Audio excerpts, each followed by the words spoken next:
আসসালামু আলাইকুম এভরিওয়ান, কেমন আছেন সবাই? দেখুন আজকে আমি কি রান্না করি। এই যে মাছ, এগুলা পোয়া মাছ ভেজে নিচ্ছি তরকারি রান্না করার জন্য।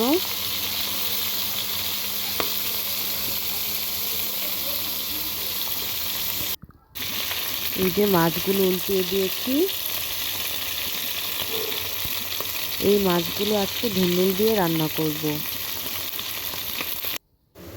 এই যে ফ্রেশ ধুন্দুল।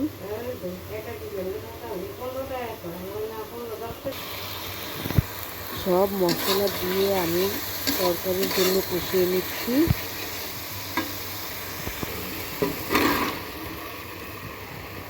ধুন্দুলগুলো দিয়ে দিলাম, এখন নাড়াচাড়া করে নিব।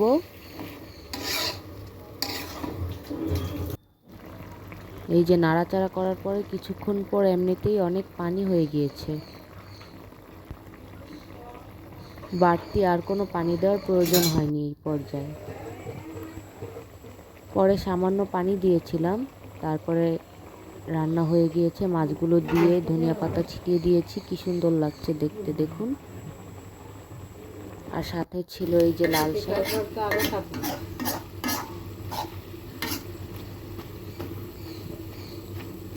কষ্ট করে আনে থাকতে। লাল শাকের কালারগুলো কত সুন্দর, তাই না? এরপরে ডিম ভাজি করেছিলাম কাঁচামরিচ, পেঁয়াজ এবং ধনিয়া পাতা দিয়ে।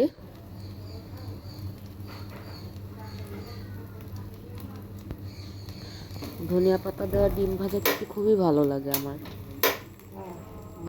আর এই যে সাথে ছিল ডাল। ডাল সেদ্ধ হচ্ছে পাতিলায়।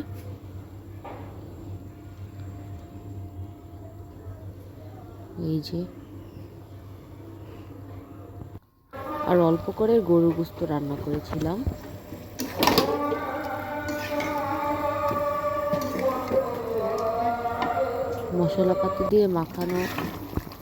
মশলাপাতি দিয়ে মেখে একবারে বসিয়ে দিয়েছিলাম। পরে এই যে কষাচ্ছি।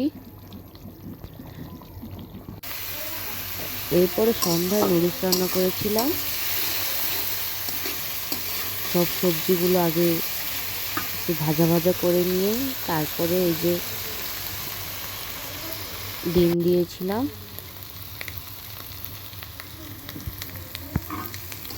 এরকম অনেকগুলো সবজি দিয়ে রান্না করলে নুডলস খেতে খুবই ভালো লাগে। এই যে রান্না শেষ।